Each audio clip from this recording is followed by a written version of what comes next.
Hey, how you doing, buddy? Jack, how are you, man? Of Good, man. Good to see you. I like your like the D manufacturer in the background.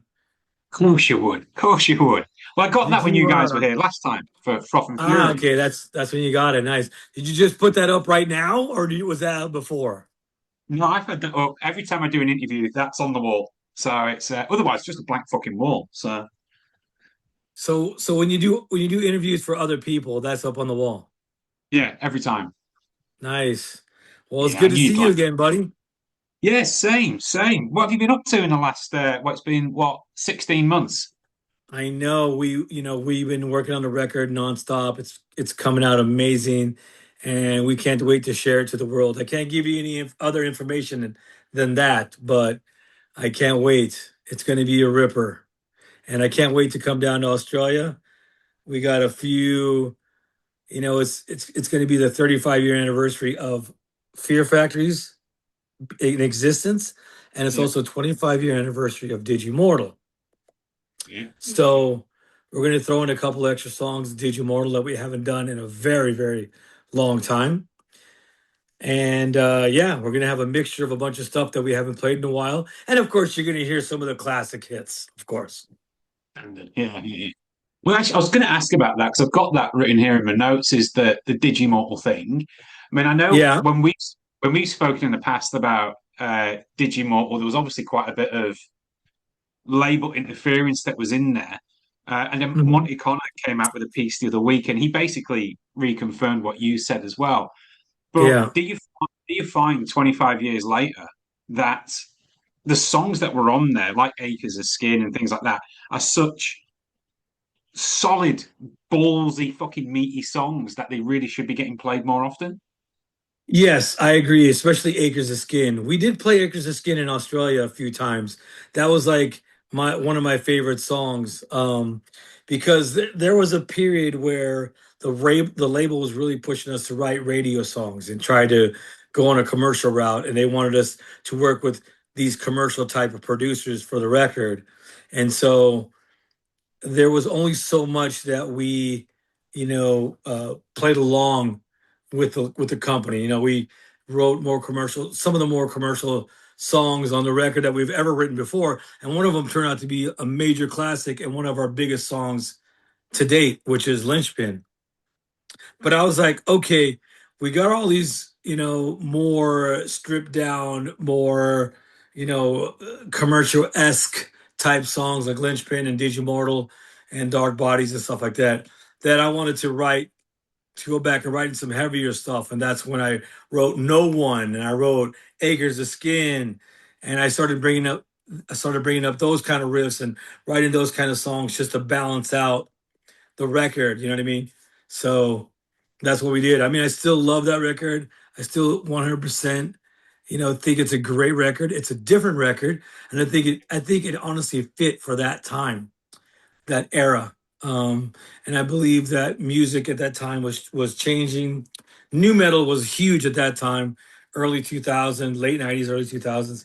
And not saying that that's what we were trying to fit in. I'm just saying that the climate of that kind of music was big at that time, and we were just trying to find our mold in that in that era. It's an album that for me it kind of gets lost on the journey because you've got the classic in the 90s, I mean Solve a New Machine, Demanufacture, Obsolete, brilliant across the board. Then you've got What Happened After You Left, which we'll just leave that. Although there's some good songs in there on Archetype, right, but it gets left. And Digimortal kind of seems to be like just forgotten. But when you go back and listen to it, with the exception of some songs, it is just solid across the board. So, I mean, are you going to, 100%.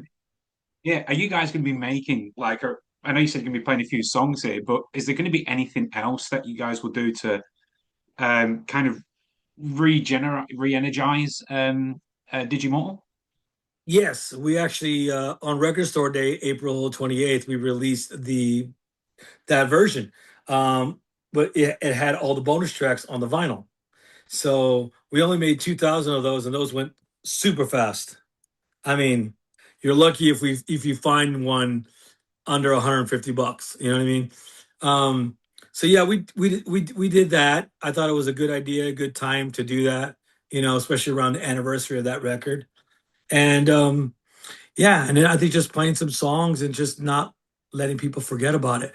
But you know, the funny thing is, and this is a really weird thing, and it's very interesting. Even though Demanufacture is a fan favorite, and even though Replica is in the top 10 songs, actually Replica, Demanufacture, and South by Sister on the top 10 Spotify lists of songs of our biggest, and Digimortal still outsold Demanufacture, still to this day. It's Can you believe weird. that? That we sold more copies of Digimortal than we have of Demanufacture. That's weird. That makes no sense. It doesn't. It doesn't make sense at all. Not at all. Although Demanufacture went gold in certain countries like Australia Yeah. and the UK, right? But it didn't go gold in America or platinum. And it's kind of weird to think that because, you know, it's such a big record that people loved still to this day.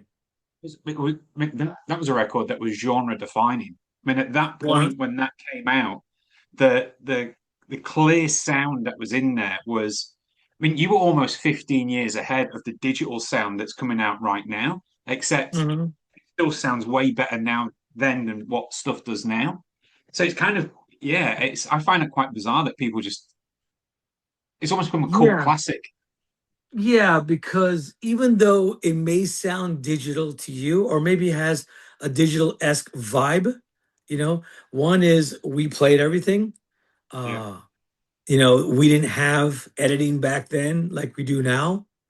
You know, we also didn't have processed guitars, and where a lot of these digital devices still have a digital tone to them. Now, yeah. don't get me wrong, it's getting better and better and better and better every year, but just the record, even though has a digital subject and a digital vibe, it still was very organic. Nice, nice. Let's talk about the tour. So, 7 shows in Australia. So you got the standard, Perth, Brisbane, Adelaide, Melbourne, Sydney, Bar. And the Yeah, last time you were here was at Froth and Fury. yeah. Have you ever been to Townsville or Hobart before? I've been to Townsville. Okay. We played there a few years back. I'm gonna say somewhere in between 2013 and 2015, around that time. And then never played Hobart, our first time. So can't wait. If it Awesome. was up to me, I would play Wollongong, I would play Lismore, I would play, Sweet. Canberra, some places that we haven't been to in a long time. I would love to go to all those cities and our towns and just do it. But, So,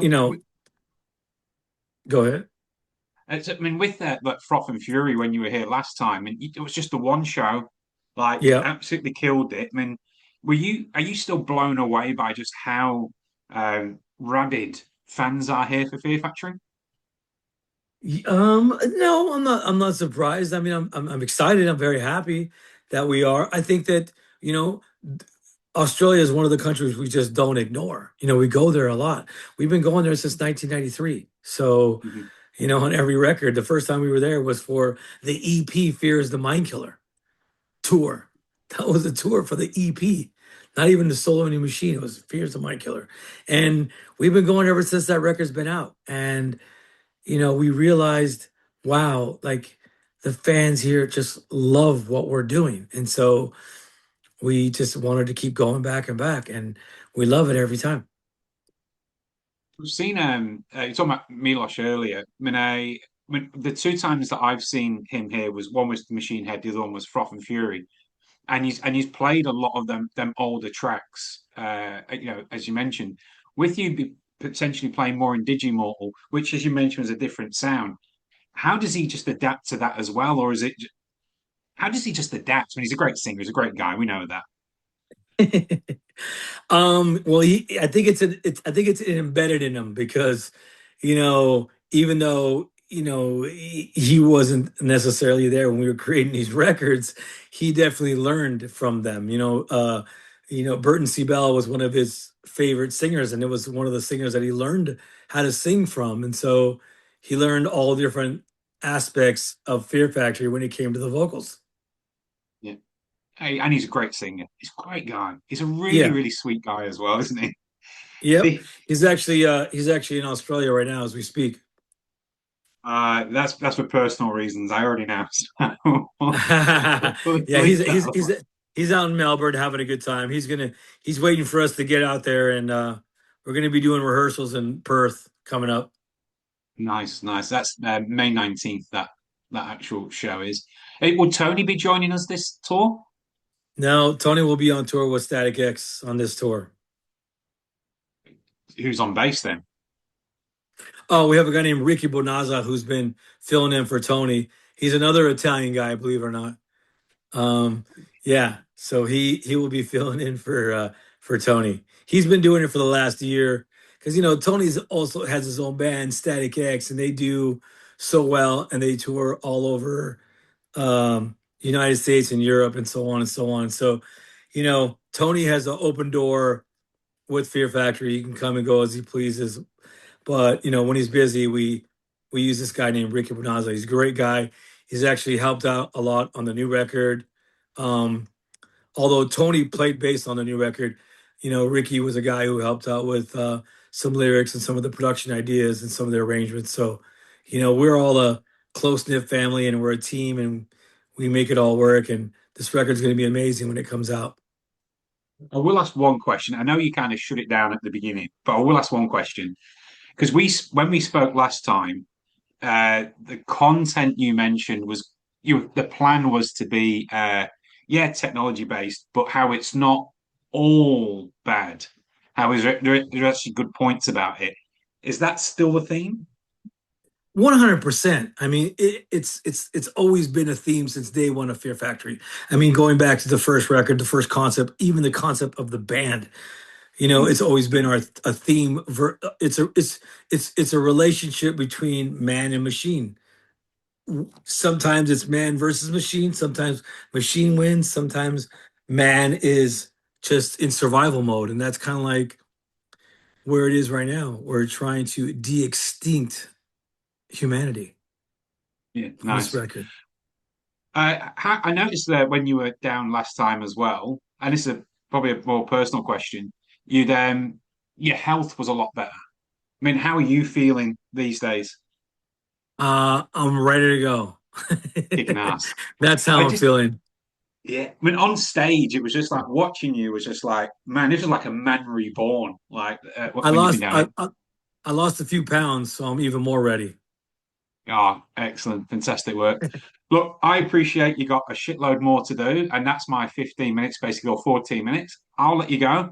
I'll see you in Adelaide and Sydney and Melbourne. Hey, thank you very much, bro. It's always a pleasure talking to you. Go to fearfactory.com to get your tickets and VIP passes, which I think all the VIP passes might be sold out. But anyways, go check on fearfactory.com for all the information. And I will see you out there, bro. Appreciate it. Thanks, bro. Take care, man. Bye. Me too. Bye.